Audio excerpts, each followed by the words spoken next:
อยมิดจอยเขาก็โทรมาได้เงินแล้วเขาก็ลามือไม่มาขอเงินอีกตืมผู้เฒ่าหัวงูอยากมีสู้จิตใจจนลืมคิดว่าเขาปลื้มจนลืมว่าโตนี่เท่าอายเศร้าห้องไห้จนได้หอด3-4 ปีเขาเปลี่ยนวาทีเขาหนีแล้วโอนเงินใส่อีตนเจ้าของห้องให้ตบเอิกไว้เล็กน้อยมักใดมาล่อใจผู้เฒ่ามีเงินยามฮักเกินอายย่างกายเกาะแขนผู้เบาน้ำตาพังยาวย้อนหาวน้ำสาวสำน้อยอยากกินแนวแซ่บอ่อนแอบโทรมาอ้อยลงมักเด็กน้อยเขาอ้อยก็ยังมีแหงงูอยู่เขาตัวเขายั่วอยากได้เงินคอยแต่ใจไอ้ยัง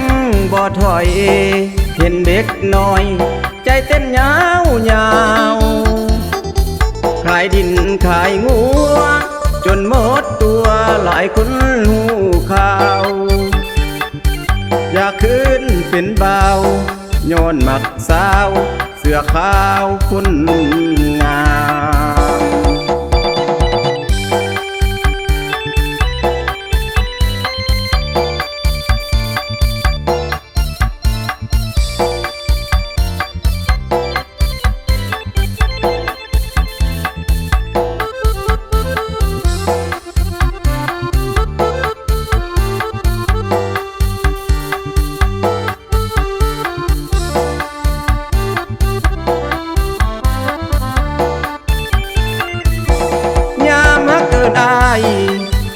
ย่างกายเกาะแขนผู้เบา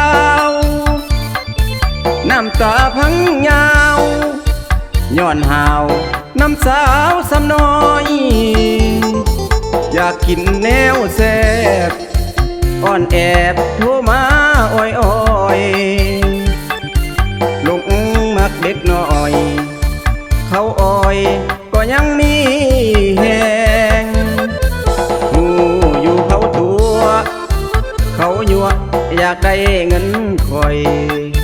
แต่ใจไอ้ยังบ่ถอยเห็นเด็กน้อยใจเต้นยาวขายดินขายงัวจนหมดตัวหลายคนหูข่าวอยากขึ้นเป็นบ่าวย้อนมักสาวเสื้อขาวคนงาม